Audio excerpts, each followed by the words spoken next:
Salut à tous les amis, c'est Joverclock, j'espère que vous allez bien. On se retrouve aujourd'hui pour le test et la présentation du boîtier de chez BeeCoyote, le Darkbase 700, qui vient un petit peu prendre la place des boîtiers moyenne tour haut de gamme de la marque, puisqu'on avait le 900 mais qui est un peu plus grand. Cette fois-ci on sera sur un modèle au format un peu plus compact mais qui a déjà de bonnes dimensions et surtout qui va nous apporter comme d'habitude de l'aluminium, de la modularité. On aura le droit aussi à du RGB et un joli cache alim, comme vous pouvez le voir, ce qui manquait un petit peu sur son grand frère. Alors du côté face avant, on va retrouver, comme je vous l'ai dit, de l'aluminium plein. Une chose qui est assez différente du 900 par exemple, c'est qu'on n'aura pas une porte battante qui va venir cacher tout simplement nos lecteurs DVD ou ce genre de choses. Cette fois ça sera une porte pleine qui sera toujours à l'épreuve des nuisances sonores avec un petit revêtement à l'intérieur. On va retrouver notamment un grand filtre qui viendra tout simplement nous empêcher de prendre le masse poussière, comme vous le savez, c'est souvent par là que ça passe. On aura aussi le droit en ventilation à du Silent Wings 3, donc un 140 mm qui est fourni d'origine. Il est compatible en 2x140 ou en 3x120, ça dépendra de ce que vous avez envie de mettre.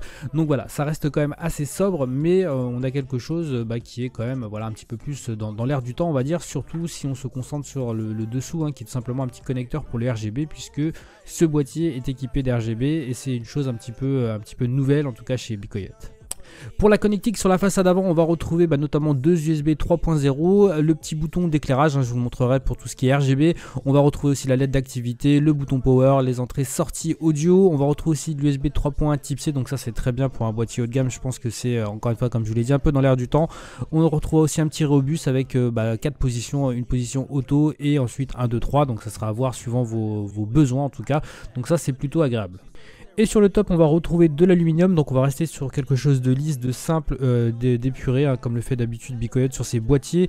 On retrouvera juste au bout finalement des aérations qui ont été taillées directement dans l'aluminium. Alors sur le côté on va retrouver les larges ouvertures qui viennent tout simplement apporter de l'air frais à l'avant de notre boîtier, donc ça c'est quelque chose d'assez commun chez BeeCoyote. Ce qu'il a un petit peu moins par contre, c'est les grandes bandes RGB que vous allez pouvoir découvrir et qui partent en fait du haut du boîtier et qui viennent se finir tout simplement sur les patins avant. Ça c'est quelque chose qui est assez remarquable et qui change un petit peu des habitudes de la marque. Alors bien évidemment, vous l'aurez remarqué, on aura le droit à une grande vitre en verre trempé, donc ça c'est plutôt une bonne chose et voilà, comme je l'ai dit à chaque fois, un petit peu dans l'air du temps, puisque beaucoup de boîtiers l'adoptent. On peut retrouver notamment le cache alim qu'on verra un petit peu après, qui était aussi quelque chose qu'on avait besoin chez BeeCoyote. On aura toujours le même système de vis à main, donc ça c'est plutôt sympa, ça marche plutôt pas mal. Faut juste savoir qu'ils ont modifié un petit peu le système, puisqu'avant c'était un petit peu différent, et notamment au niveau des petits caoutchoucs qui viennent servir d'anti-vibration. Ils avaient tendance sur le 900 à se barrer, alors que là ils ont l'air d'avoir été collés tout simplement, donc ça c'est plutôt bien vu. À l'arrière de notre boîtier, on va retrouver notre deuxième Silent Wings 3 en 140 mm, plutôt sympa. On va retrouver 7 slots d'extension et notamment 2 slots à 90 degrés. Pour les fans d'esthétique, vous comprendrez facilement à quoi ils servent ces deux petits slots. On va retrouver ensuite l'emplacement de l'alimentation avec notamment un grand filtre à air qui viendra protéger tout ça. Sur le dessous, on va retrouver nos 4 pieds équipés de patins, c'est stable, ça bouge pas, tout ce qu'on peut demander à un PC. On va retrouver notamment aussi un grand filtre anti-poussière qui viendra protéger votre alimentation, mais aussi toute la longueur du boîtier, donc ça c'est bien vu. Il faut savoir que le filtre se sort par l'avant, sinon voilà, pas grand chose à dire, c'est correct. Pour faire le tour de la carrosserie, on va arriver sur le panneau latéral, donc de l'autre côté, qui va tout simplement être en acier et qui est plutôt simple. On peut remarquer qu'il n'y a pas l'ouverture qu'on a habituellement, l'espèce de petite trappe au milieu avec le petit sigle BeeCoyote. C'est de la vis à main, donc ça se retire facilement. On a toujours la même isolation phonique, c'est-à-dire qu'on évitera au maximum les nuisances sonores. On va pouvoir voir maintenant ce qui est quasiment le plus intéressant de ce boîtier, à savoir sa modularité et quelques petites options plutôt cool. Alors maintenant on passe à l'intérieur de ce boîtier, puisqu'on va y retrouver pas mal de choses plutôt intéressantes et plutôt pratiques. On va y retrouver notamment 3 slots SSD, donc on en aura 2 derrière la carte mère et un qui est juste à côté du petit bout de PCB qu'on reparlera un tout petit peu après. Pour ce qui est des emplacements HDD, on en aura 2 sur le bas, de disques durs, donc plus un autre qui est fourni en bundle. Il viendra se mettre tout simplement là où vous voyez les petits brackets nommés BeeCoyote. Ça vous permettra tout simplement de soit faire passer les câbles si vous voulez, ou de faire du câble management avec les petites les petites ouvertures qui sont prévues comme ça. Vous pouvez retirer tous les brackets si vous avez envie, les déplacer un petit peu, etc. Donc voilà, ça c'est plutôt pratique. Pour ce qui est de la modularité, il faut savoir que le plateau se renverse totalement. C'est-à-dire que si vous voulez avoir la vue de votre config de l'autre côté, c'est tout à fait possible. Il faut retirer, pardon, il me semble 9 vis, hein, donc 6 de ce côté-là et 3 de l'autre.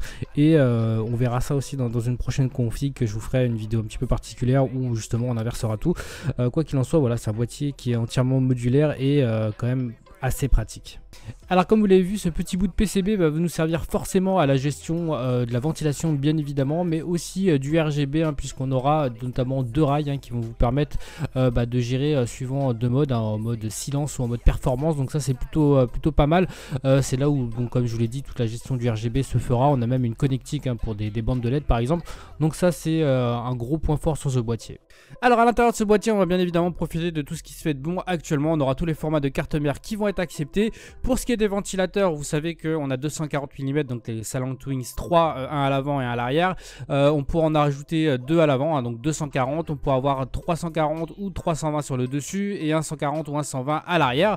Pour ce qui est des radiateurs, hein, si vous voulez faire du petit de l'AIO ou du water cooling custom, on pourra faire à l'avant tout ce qu'on veut, hein, du 120 jusqu'au 360. Sur le dessus, on aura du 120, 240 ou 360. Donc voilà, de ce côté-là, vous serez largement à l'aise. Pour ce qui est des cartes graphiques, les compatibilités, on aura le droit à du 286 mm si vous mettez les cages HDD, hein, comme on le voit un petit peu sur la droite. Si vous les retirez ou si vous les laissez comme ils sont d'origine, vous aurez le droit jusqu'à du 430, ce qui est excellent, hein, puisque vous pouvez mettre n'importe quel type de GPU à l'intérieur. Un autre truc qui est sympa, c'est sur le top, en fait, on va avoir une espèce de petite plaque où vous allez pouvoir tout simplement visser vos ventilateurs ou votre radiateur d'IO.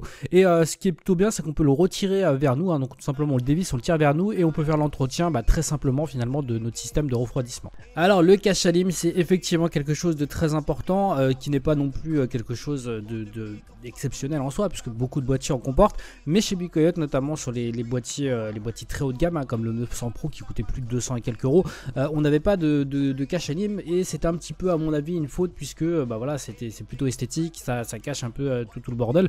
Donc voilà, c'était quelque chose de manquant. Sur ce 700 c'est présent et c'est plutôt une bonne chose. Faut savoir que comme le boîtier est modulaire, c'est à dire que vous allez pouvoir inverser complètement le plateau, il fallait faire aussi quelque chose qui permette justement d'adapter d'un sens ou d'un autre ce cache alim, et c'est une chose qui est faite. Donc voilà, c'est plutôt pas mal. Pour les gens qui se demandent comment on peut avoir une compatibilité RAD 360 sur la face avant, tout simplement comme vous le voyez, une fois que toutes les pièces sont enlevées, on a un emplacement tout simplement pour aller mettre son petit radiateur. Donc voilà, c'est plutôt une bonne chose et c'est tant mieux de l'avoir rajouté sur ce boîtier.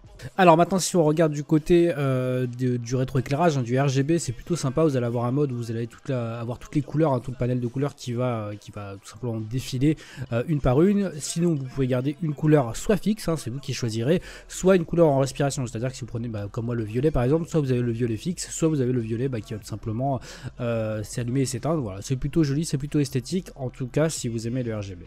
Alors en conclusion, qu'est-ce qu'on peut dire? On peut dire que c'est un boîtier qui est plutôt réussi en termes d'esthétique, qui a des avantages très clairement. 179 € c'est son prix, ça peut vous paraître un petit peu cher, mais au vu de ses qualités, ça reste finalement un concurrent à pas mal d'autres. Donc jusque là, je suis pas choqué par rapport notamment au prix du 900, hein, qui était bien plus cher, même si plus grand. Voilà, pour ce qui est des définitions et de la qualité de l'aluminium, BeeCoyote, on n'est jamais pris au dépourvu ou pris à défaut là-dessus. Le système de visserie qui a été changé sur les portes et qui est clairement une bonne chose, en tout cas pour les gens qui ont déjà utilisé le 900, vous verrez la différence. La modularité du boîtier qui est tout simplement exceptionnelle, on peut modifier un petit peu tout ce qu'on veut et ça c'est plutôt cool. Les compatibilités radiateurs, comme je vous l'ai dit, du 360 en haut en bas, ça vous permet de faire déjà de belles choses, même si vous voulez faire du custom. Les tailles forcément du moyen tour, ça c'est compact, mais pour autant on n'est pas en galère si on veut installer un gros GPU ou un bon système de refroidissement. Donc voilà, c'est des petites choses sympas. Le cache alim, très clairement le gros point fort du boîtier, hein, puisque c'était quelque chose d'absent chez les hauts de gamme de la marque. Donc là ils reviennent avec quelque chose de plus cohérent avec ce qui se fait aujourd'hui. Voilà, il n'y a pas grand chose à dire après en point négatif. On pourrait mettre en avant peut-être certaines vis qui sont un petit peu difficiles d'accès, notamment. Après voilà, moi j'ai pas vu de gros points négatifs. Après ça sera vraiment l'esthétique, les goûts, les couleurs, mais globalement on est sur un boîtier qui est très bien fini, qui a de la gueule et qui permet pas mal de belles choses. Et voilà les amis, c'est terminé pour la présentation et le test du Dark Base 700. J'espère que ça vous a plu en tout cas. Pour ma part, c'est clairement une réussite, mais bon voilà, je suis un peu un fanboy de la marque, donc mon avis est un petit peu à part. Quoi qu'il en soit, n'hésitez pas à me dire ce que vous en pensez dans les commentaires, parce que vous pouvez retirer de points forts ou points négatifs de ce produit. N'hésitez pas à laisser un petit like sur la vidéo, ça fait toujours extrêmement plaisir, à partager sur les réseaux sociaux. Vous connaissez un petit peu maintenant les histoires.